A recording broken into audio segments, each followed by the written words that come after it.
Enxergando é nada, esse óculos aqui tão embaçado que ele tá. Ixi, rapaz, não posso falar isso aqui não. Eita misericórdia.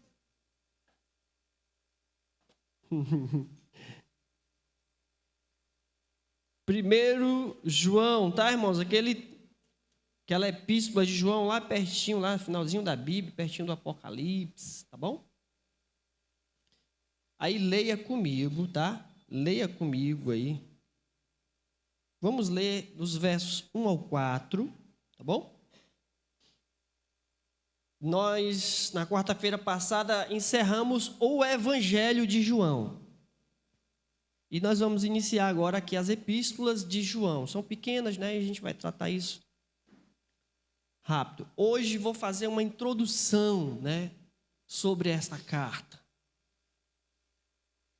E a partir dessa introdução de hoje, tem tão pouca gente hoje aqui, se tivesse mais gente aqui, seria melhor, né, óbvio.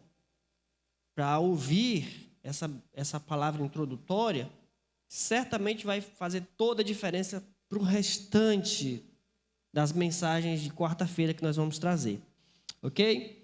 Vamos lá. João, aliás, 1 João, né? Versículo 1 ao 4. Diz assim: o que era desde o princípio, o que temos ouvido, o que temos visto com os nossos próprios olhos, o que contemplamos e as nossas mãos apalparam com respeito ao verbo da vida, e a vida se manifestou e nós a temos visto, e dela damos testemunho e vula anunciamos, a vida eterna, a qual estava com o Pai e nos foi manifestada. O que temos visto e ouvido, anunciamos também a vós outros, para que vós igualmente mantenhais comunhão conosco. Ora, a nossa comunhão é com o Pai e com o seu Filho Jesus Cristo. Estas coisas, pois, vos escrevemos, para que a nossa alegria seja completa. Amém? Oremos. Bendito Deus, eterno Pai, graças te damos, Senhor, por estarmos na tua casa nesta noite, podermos glorificar o teu santo nome, podermos te adorar, podermos te exaltar, podermos, ó Deus querido, render a ti aquilo que é devido ao teu santo nome. Ó Deus, mais uma vez te damos graças por este lugar, por esta casa de oração, por esse ambiente consagrado e dedicado a ti. Ó Deus, fala conosco, trata conosco, ajuda-nos, ó Deus, nesta noite a compreender, discernir a tua palavra.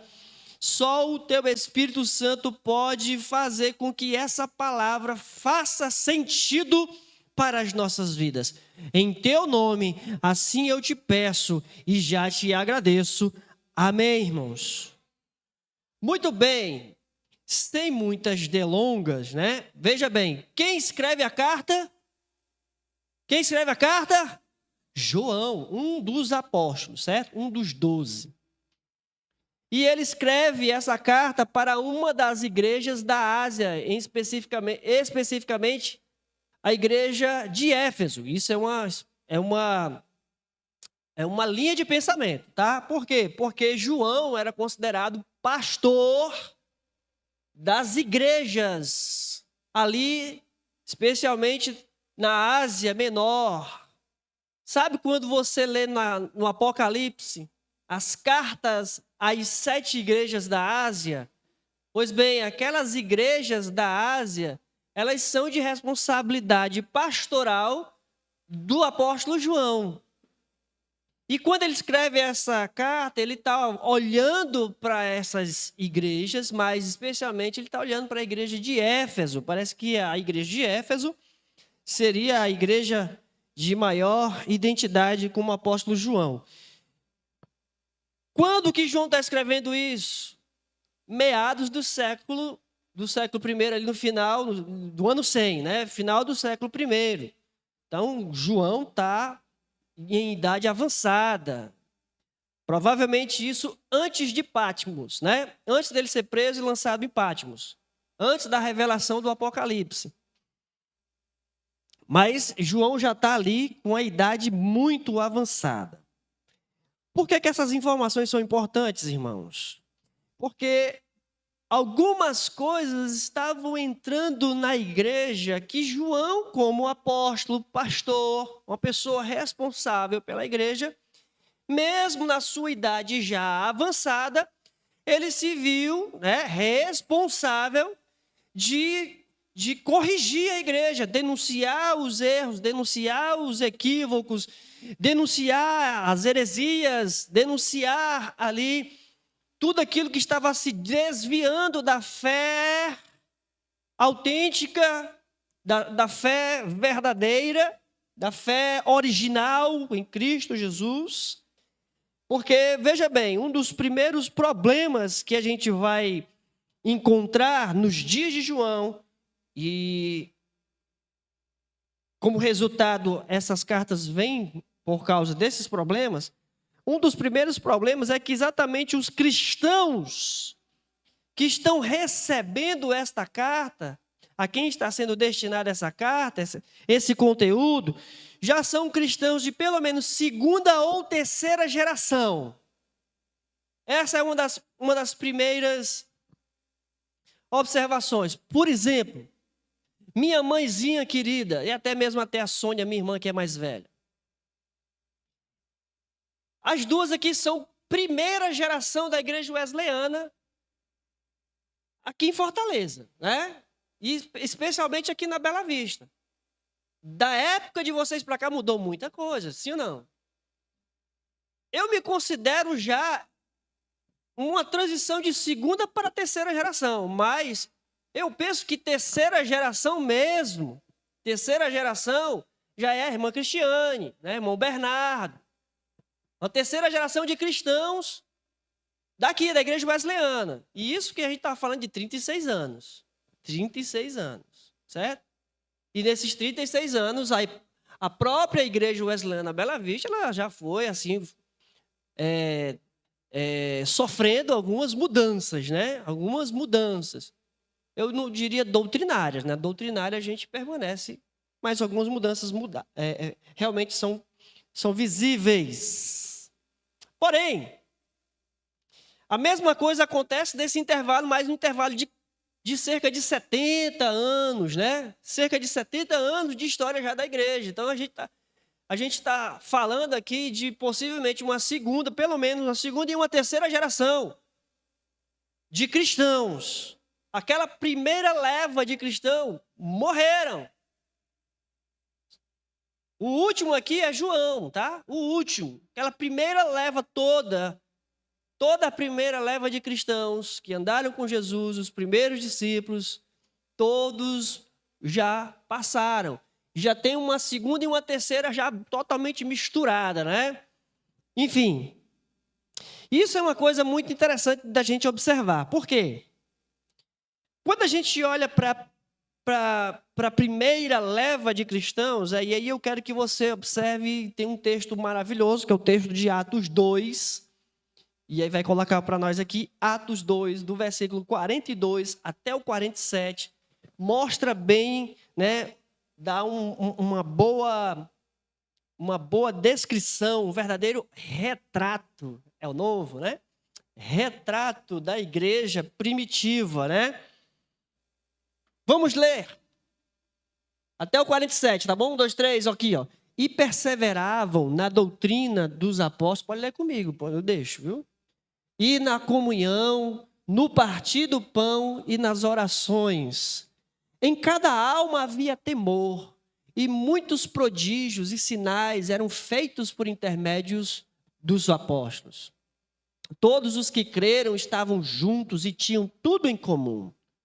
Vendiam as suas propriedades e bens, distribuindo o produto entre todos à medida que alguém tinha necessidade. Diariamente perseveravam unânimes no templo, partiam pão de casa em casa e tomavam as suas refeições com alegria e singeleza de coração, louvando a Deus e contando com a simpatia de todo o povo. Enquanto isso, acrescentava-lhes o Senhor dia a dia os que iam sendo salvos. Uma excelente descrição da igreja primitiva, a gente chama de igreja primitiva, né? a igreja original, onde começou esse movimento dos discípulos, dos seguidores de Cristo. Então, esses primeiros cristãos, a igreja primitiva, ela tinha uma característica marcante, né? Por sua glória, por seu brilho. Existia ali uma certa, como diz aqui o meu comentário, uma certa magnificência e alegria de viver. Uma igreja que estava ali completamente extasiada com a doutrina dos apóstolos. Todos os dias perseveravam unânimes, não havia muita discordância, não havia muito partidarismo.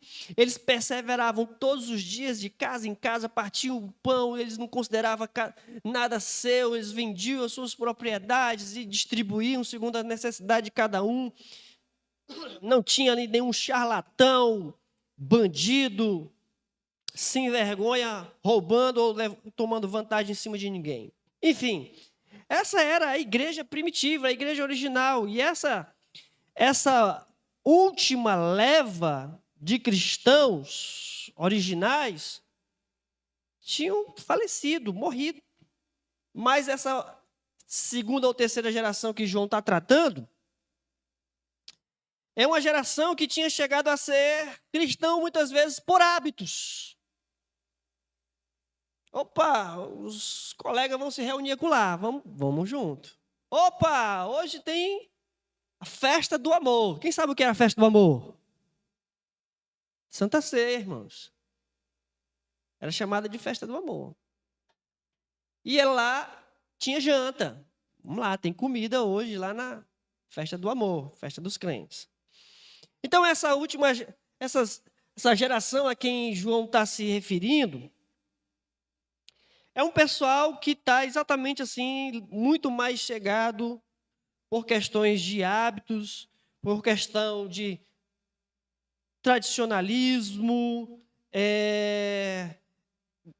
às vezes comodismo, crentes nominais, crente morno, enfim, por aí você vai levando. Lembra que quando uma das igrejas, a igreja de Laodiceia, inclusive, uma das advertências que Jesus faz à igreja de Laodiceia é que ela não é quente nem é fria, porque ela é morna. Jesus já está ao ponto de vomitar da boca. Muito bem. Existia, então, essa geraçãozinha nessa situação. O povo já frio na fé.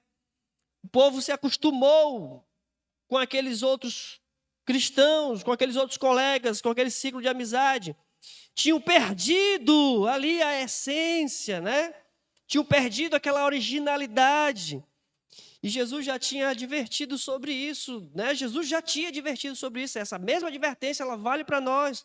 No Evangelho de Mateus, capítulo 24, versículo 12. Mateus 24, 12, um sermão profético de Jesus. Jesus já fazia ali advertência aos apóstolos, obviamente para toda a geração de seguidores que se seguiriam, né? Jesus diz: e por se multiplicar a iniquidade, o amor se esfriará de quase todos. Irmãos, isso é uma realidade. Já era nos dias de João, 70 anos depois. Imagine agora, depois de 2000 anos. Depois de tantas mudanças que a igreja, tantas ramificações que a igreja já tomou. Agora já tem igreja apostólica romana, já tem igreja apostólica ortodoxa, aí tem a igreja reformada protestante, das reformadas protestantes tem calvinismo, tem presbiteriana, batista, anglicana, anabatistas, depois vem igrejas do movimento metodistas, wesleyano, igrejas luteranas, aí vem igrejas pentecostais, como a Assembleia de Deus, depois, juntamente com o movimento da Assembleia de Deus, posteriormente vem um movimento neopentecostal, com a igreja Deus é Amor, vem um movimento, como é que eu posso dizer? da teologia da prosperidade, onde você tem aí o precursor, o grande precursor, a Igreja Universal do Reino de Deus, tem R.R. Soares, Valdomiro Santiago, enfim. Está tudo gravado, né, irmãos? Opa! Cuidado, hein, pastor? Enfim, você vê como a igreja cristã, ela está tomando aí, ao longo da sua história, rumos.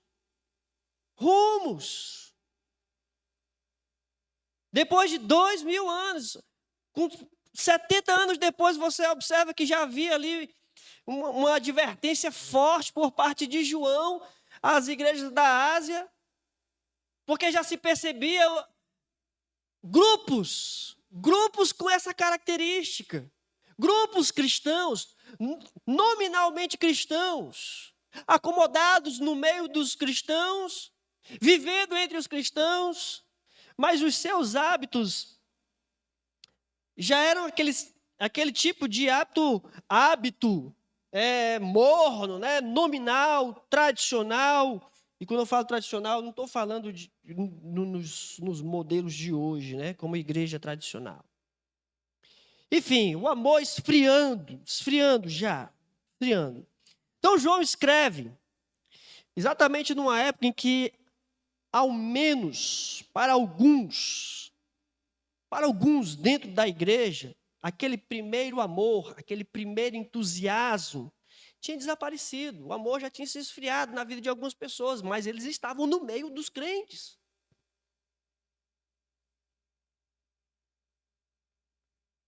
Pessoas no meio faziam parte, mas o seu comportamento, o seu testemunho, as suas atitudes eram pessoas mornas, frias realmente, né, espiritualmente mortas, e o entusiasmo do primeiro amor tinha desaparecido, né?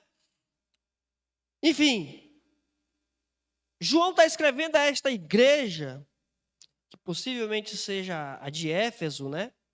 Possivelmente seja a de Éfeso, porque quando a gente lê Apocalipse capítulo 2, versículo 4, que é a igreja de Éfeso, o que Jesus fala contra a igreja de Éfeso? E fala pela boca do João também. Para nós, Apocalipse 2, verso 4. Jesus diz para a igreja: tenho, porém, contra ti que abandonaste o teu primeiro amor.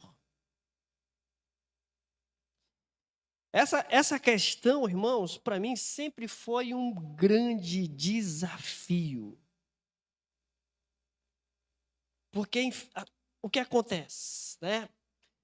Eu cresci basicamente sentado aí e ouvindo o que todos os pastores falavam aqui. E amém, eu concordava, amém, glória a Deus, aleluia, tudo era verdade, ok. Mas quando eu passei a ser um estudante da palavra de Deus, disse, rapaz, a gente está meio distante do que é ser igreja. E isso é exatamente aquilo que mais me incomoda nos nossos dias.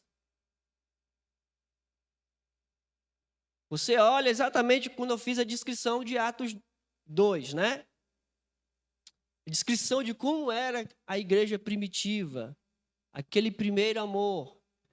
Eu diria que é uma verdadeira utopia para os nossos dias hoje. Difícil viver essa plenitude nos nossos dias. Mas eu fico pensando, por que a gente não consegue viver pelo menos aqui, nesse pequeno grupo?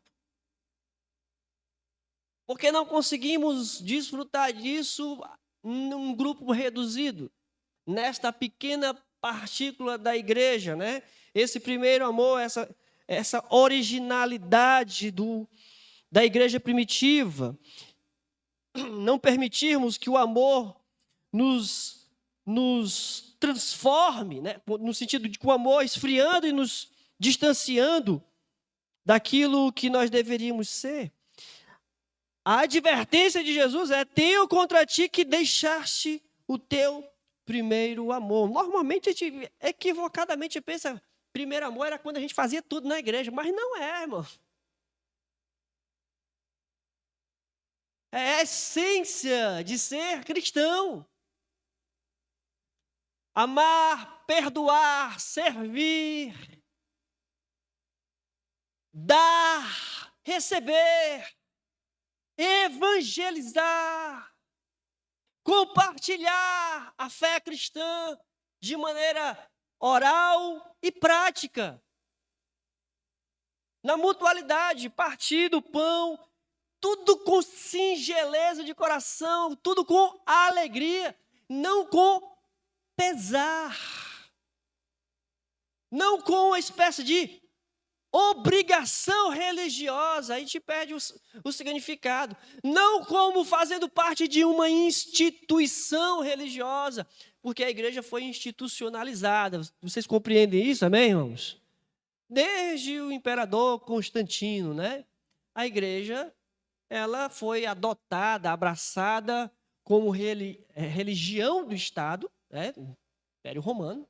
O Império Romano que perseguia a igreja, agora adota a igreja como religião oficial.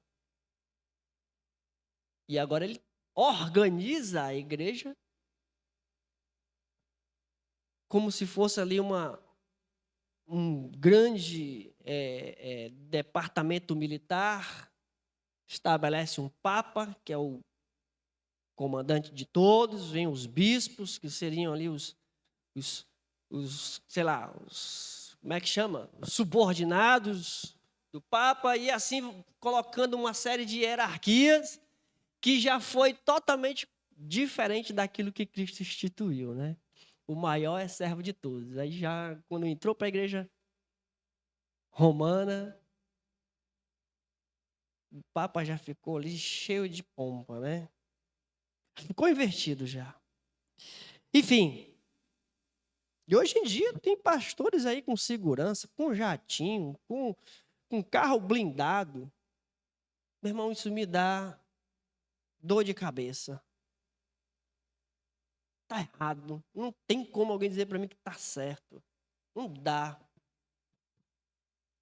Diga assim, eu sou empresário, ganho dinheiro. Pronto, direito seu.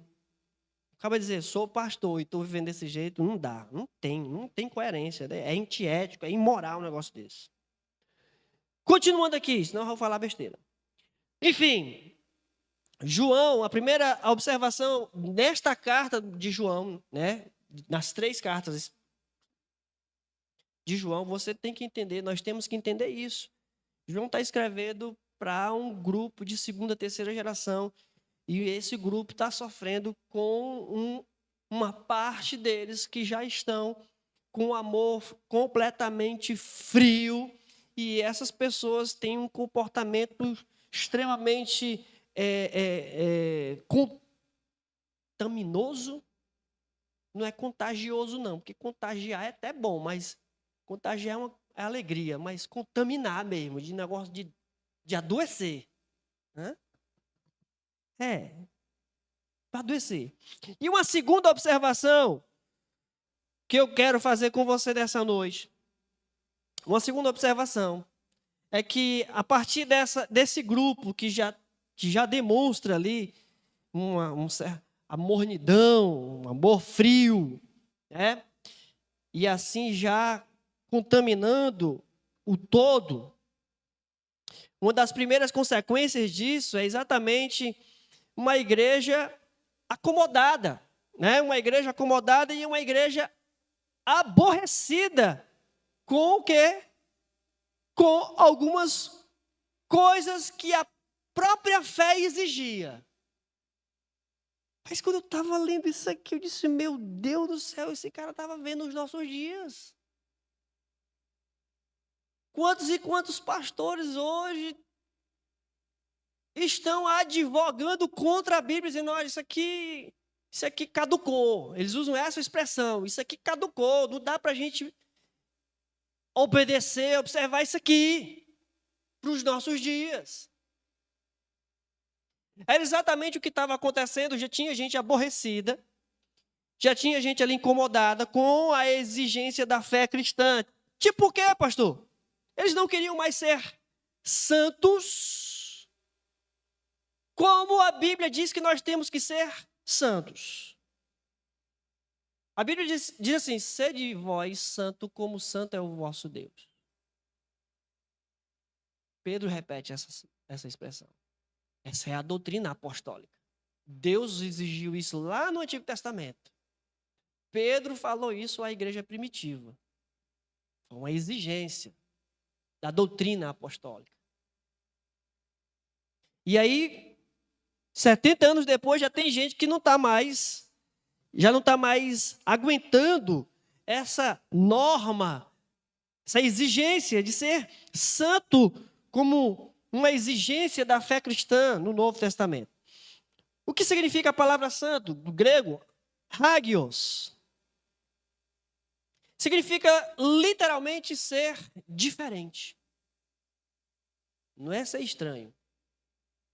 O crente, ele é diferente. Amém? É diferente. Por exemplo, o templo de Salomão, né? O templo que Salomão construiu, ele era diferente dos demais templos dos outros deuses. O templo era santo, era hagios. O sábado, o dia de sábado, é hagios, é santo, é diferente dos outros dias da semana. O povo judeu é hagios, é diferente dos outros povos da terra. O crente é hagios, porque ele é diferente de todos os outros homens da terra.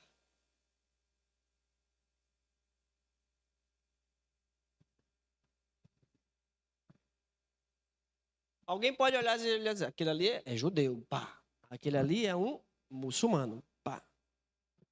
Aquele ali provavelmente tem uma religião de origem africana, tá. São diferentes também. Tem uma característica própria.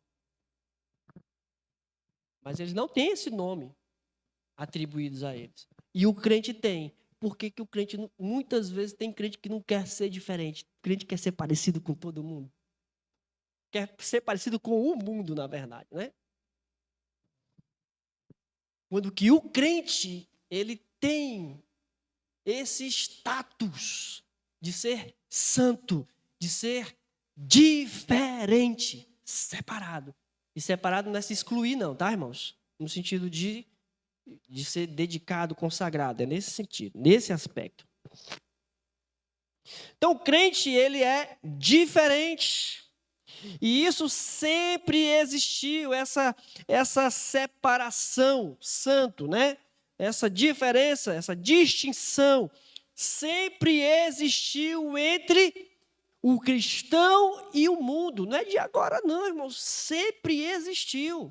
Abra aí a sua Bíblia. No Evangelho de João, capítulo 15, versículo 19, Jesus fala o seguinte. João 15, verso 19. Se vós fosseis do mundo, o mundo amaria o que era seu. Se a gente fosse do mundo, o mundo ia gostar de nós mesmos. Como, todavia, não sois do mundo, pelo contrário, dele vos escolhi, por isso o mundo vos odeia. Foi Jesus quem disse essas palavras. É exatamente, irmãos, no sentido de que sempre existiu, Jesus ratificou isso no sentido de dizer que é verdade. Essa distinção, essa diferença entre nós, cristãos, e o mundo. João capítulo 17, versículo 14. Jesus dá uma outra ênfase, ele diz, eu lhes tenho dado a tua palavra. Essa aqui é a oração sacerdotal de Jesus ao Pai, falando a respeito dos seus discípulos, né? Vocês lembram disso?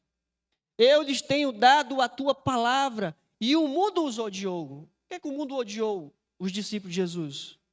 Porque eles receberam a palavra de Jesus. E o mundo os odiou, porque eles não são do mundo, como também eu não sou. Jesus não era do mundo. E o mundo odiou Jesus. E Jesus deu a palavra dele aos discípulos, tirando-os do mundo. E o mundo também os odiou. Aleluia.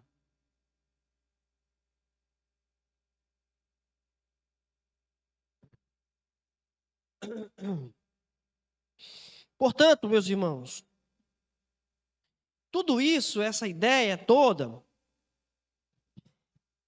vai implicar exatamente numa exigência sobre nós. Nós que cremos, nós cristãos, nós crentes.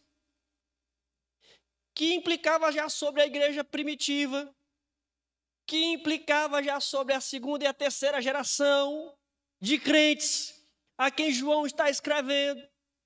Essa exigência da santidade, de sermos diferentes dos demais homens na face da terra, exigia uma nova forma de pureza, pureza moral, pureza sexual, porque não é de agora que a imoralidade toma conta, naqueles dias também tomava conta.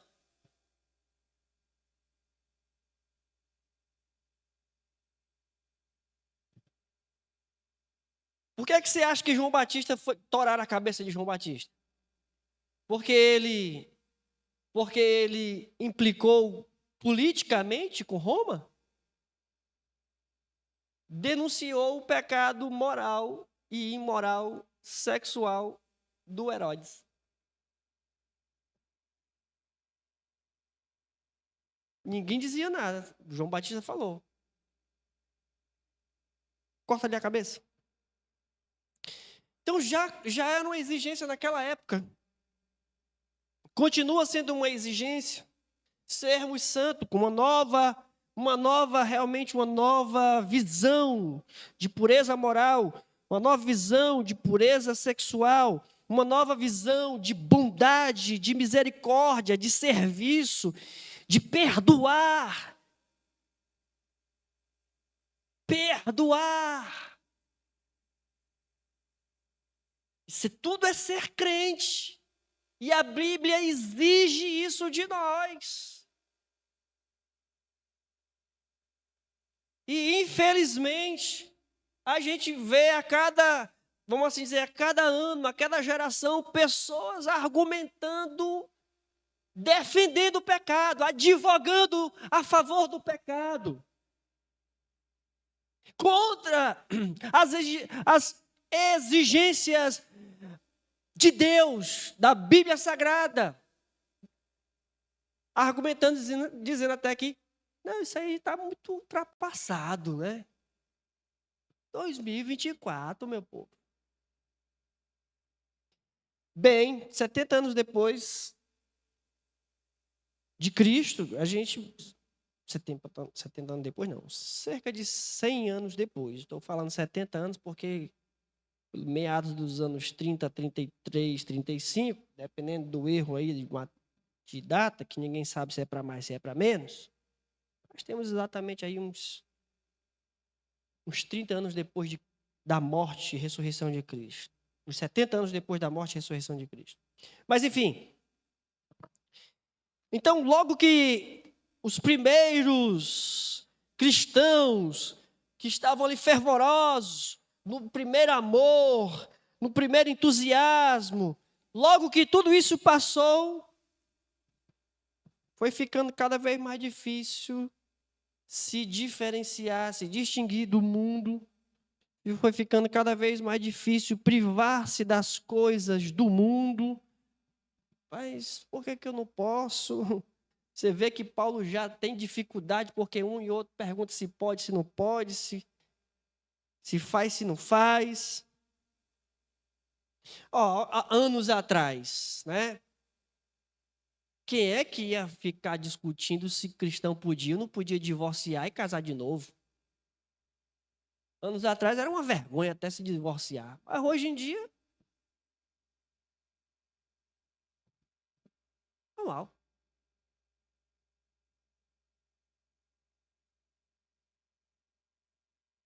Já tem gente fazendo aí apologia isso é só um dos temas, tantos quantos as pessoas já estão argumentando aí. Enfim,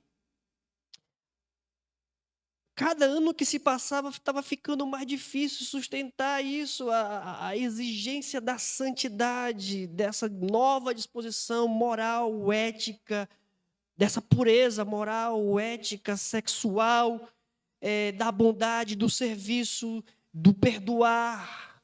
Estava ficando cada vez mais difícil viver realmente de forma diferente do mundo, diferente de todos os outros homens. Privar-se das coisas do mundo, recusar-se conformar com as normas e práticas da sociedade que usualmente aceitava. E Paulo vai dizer isso em Romanos 12. Quem sabe decorado Romanos 12, 1. Rogo-vos, pois, irmãos, bota não, Samuel, bota não, vamos lá. Rogo-vos, pois, irmãos, pelas misericórdias de Deus, que apresenteis os vossos corpos por sacrifício vivo, santo, repito, santo e agradável a Deus, que é o vosso culto racional. E não vos conformeis, ou seja, tomar a forma deste século, deste mundo, mas transformai-vos pelo quê? Pela renovação da vossa mente, do entendimento. Para quê? Para que experimenteis qual seja a boa, agradável e perfeita vontade de Deus. Outro dia eu fiz questão de fazer os jovens repetirem isso aí 1 milhão de vezes, porque um versículo desse, irmão, nós não podemos deixar de saber decorado.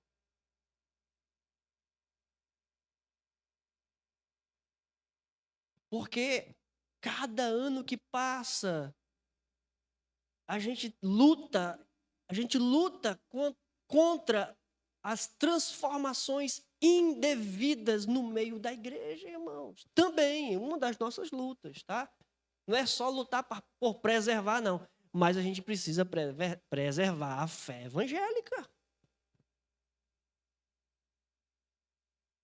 Enquanto a gente ministra, prega, enquanto a gente faz a nossa parte, a nossa missão, cumpre a missão, por outro lado, a gente precisa ter o cuidado por não se misturar, perder a pureza, né? Perder a santidade, ficar crente misturado. Portanto, era exatamente o que estava acontecendo, como resultado do esfriamento, do amor, né? A indiferença dessa segunda, terceira geração de cristãos. Eles, obviamente, já estavam ficando aborrecidos com a exigência de santidade. Santidade já era um problema. Ser santo, ser separado, ser diferente do mundo já era um problema. Por quê que eu tenho que ser diferente? Todo mundo se diverte assim. Todo mundo faz isso. Por exemplo, eu cansei de responder para os jovens se tatuagem é pecado ou não. Eu cansei de responder. Pastor, é pecado um homem botar um brinco? Eu cansei de responder para os jovens aí.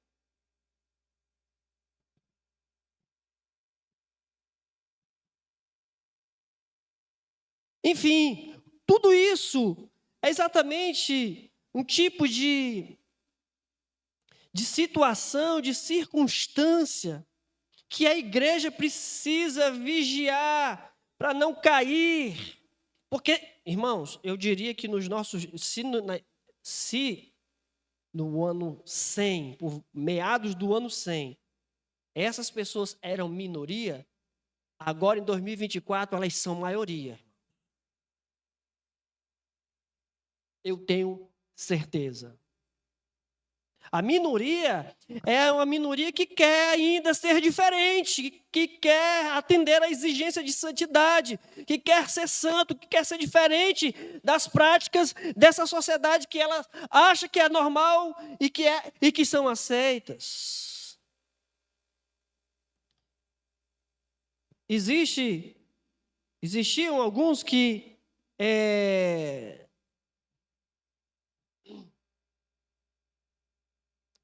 olhavam aquela situação que aquilo que era um desafio, né, ser santo, chegou a ser uma carga pesada. Como se fosse uma acusação de legalismo, religiosidade, farisaísmo, hipocrisia. Você está entendendo o que eu estou acabando de falar, irmãos? Eles ficam exigindo isso aí, mas estão doidos para pecar, para fazer. Esses pastores ficam falando aí, não sei o que, mas eles tudinho fazem isso também. A descredibilidade se generalizou nos nossos dias, a tal ponto que o argumento é exatamente nesse aspecto de que se tornou, ser santo, ser diferente, se tornou agora uma carga pesada, um fardo, sob a acusação de religiosidade, de farisaísmo. Isso é triste, irmãos. Eu não vou dar nomes aqui, porque agora a gente está sob o foco da net, né? Mas tem vários pregadores renomados em redes sociais de igrejas gigantes, de mega igrejas com ministérios gigantes no país, com milhões de seguidores em todo o país. E os caras pregam abertamente nas redes sociais contra a Bíblia. Pastores, dizendo, ó, isso aqui não se aplica mais, caducou. E eu não estou falando de textos do Antigo Testamento, não. Estou falando de textos do Novo Testamento. Coisas relacionadas ao homossexualismo, coisas relacionadas a divórcio e novo casamento, coisas relacionadas à virgindade, castidade. A respeito destas coisas, sobre o dízimo, sobre perdoar. Está cheio de argumento antibíblico na boca desses que para mim são falsos profetas, falsos mestres.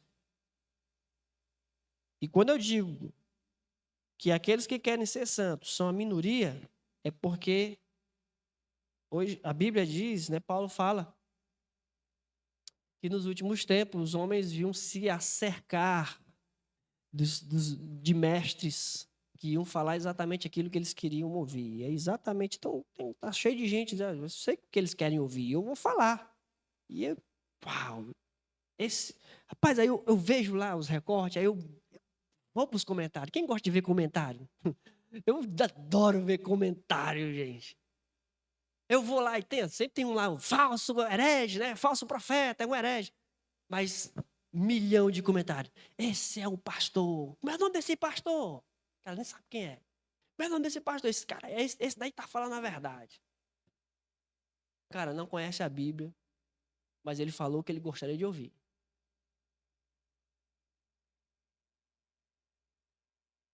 Esse pastor me representa. Misericórdia.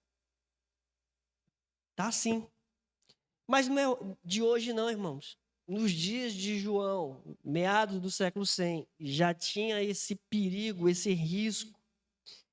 Essa ameaça sobre a igreja já existia. Meados do século 100, gente.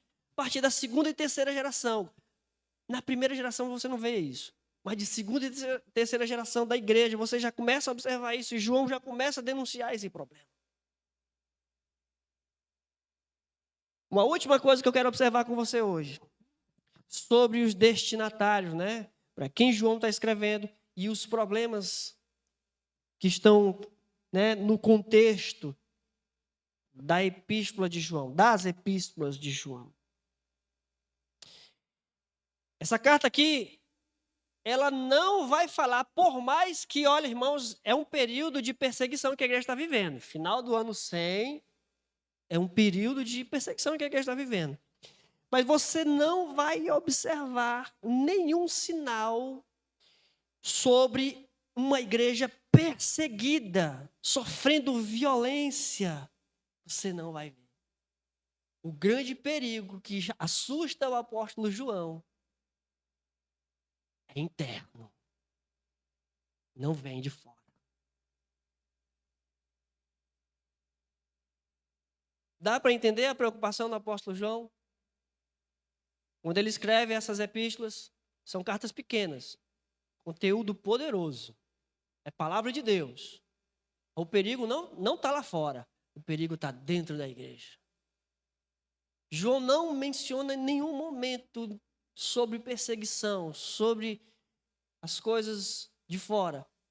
A observação de João é dentro da comunidade cristã. É dentro da igreja. Nenhum perigo de violência de fora ameaçava a igreja. O perigo, como se tem dito aqui, não era a perseguição, mas sim a sedução. Não era a perseguição, mas a sedução de dentro da igreja. Uns seduzindo aos outros. Palavras persuasivas. Abra sua Bíblia no Evangelho de Mateus, capítulo 24, versículo 11. Também é do sermão. Mateus 24, 11. Sermão profético de Jesus. Jesus adverte. Jesus. Levantar-se-ão muitos falsos profetas. Muitos falsos profetas e enganarão a muitos. Isso não preocupa você? Isso me preocupa muito. Eu não quero ser enganado por ninguém.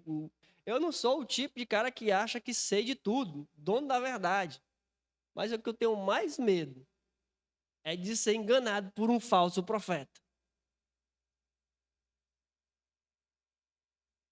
Por isso é que eu olho minha Bíblia. Eu uso a minha Bíblia, eu leio a minha Bíblia, eu estudo, eu medito. E não parte da Bíblia, toda a Bíblia. Eu não fico aqui me deliciando com as promessas. Eu adoro as promessas. Eu adoro aqueles salmos, aquelas orações maravilhosas.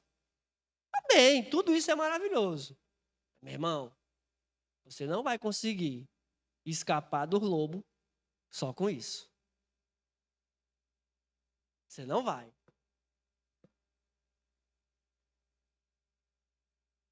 Levantar-se-ão muitos falsos profetas e enganarão a muitos. Este era o perigo do qual Paulo também advertiu a igreja. Coloca para nós aqui Atos dos Apóstolos, capítulo 20, versículo 29 e 30. Sabe? Paulo estava lá em Éfeso quando ele disse isso. Eu sei que depois da minha partida, isso aqui é um livro histórico, tá, irmãos? Atos dos Apóstolos. É Paulo quem está falando. Eu sei que depois da minha partida entre vós penetrarão lobos vorazes, que não pouparão o rebanho. Você sabe que rebanho é o corpo de Cristo, né, irmãos? Lobos vorazes são falsos profetas. E que dentre vós mesmos se levantarão homens falando coisas pervertidas para arrastar os discípulos atrás deles. Dentro da igreja, Paulo está aqui no ano 45, 50, cidade de Éfeso. Paulo falou isso aqui. Vai ter gente no meio de vocês, homens, lobos, que vão perverter a sã doutrina e vão arrastar discípulos com essas falácias, com essas falsas doutrinas. Paulo já estava fazendo esse tipo de advertência e ele estava advertindo aos pastores da igreja de Éfeso, os líderes da igreja de Éfeso, os irmãos da igreja de Éfeso.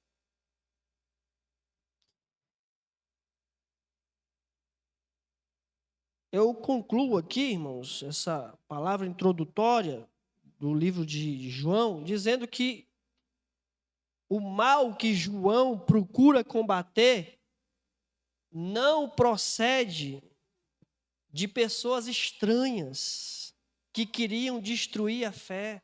Não eram pessoas estranhas, não eram pessoas de fora tentando destruir a fé, porque também tem, mas de pessoas que pensavam que estavam aperfeiçoando a fé cristã. Esse é o perigo.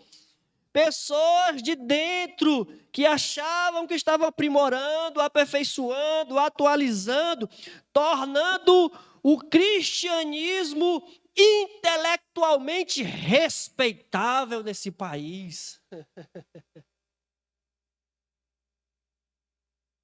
Tem gente assim.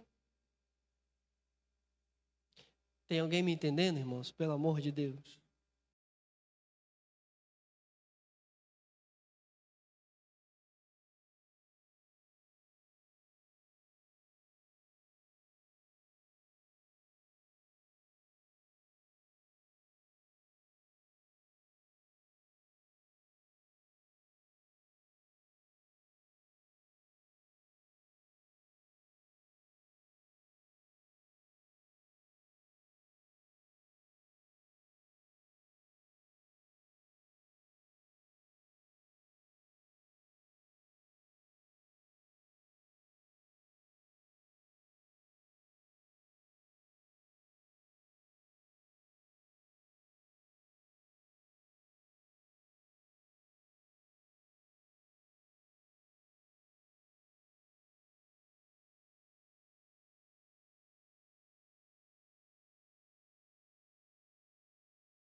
É pegar o cristianismo e o cristianismo se fundir